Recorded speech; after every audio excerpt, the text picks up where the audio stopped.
শ্রমিক নেতৃবৃন্দ, ছাত্র নেতৃবৃন্দ, বীর চট্টলার সংগ্রামী জনতা, আসসালামু আলাইকুম রহমতুল্লাহ।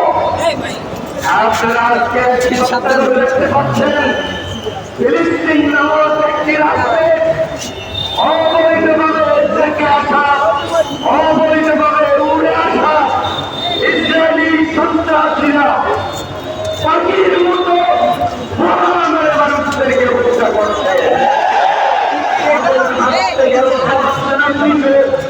তাদের হাত থেকে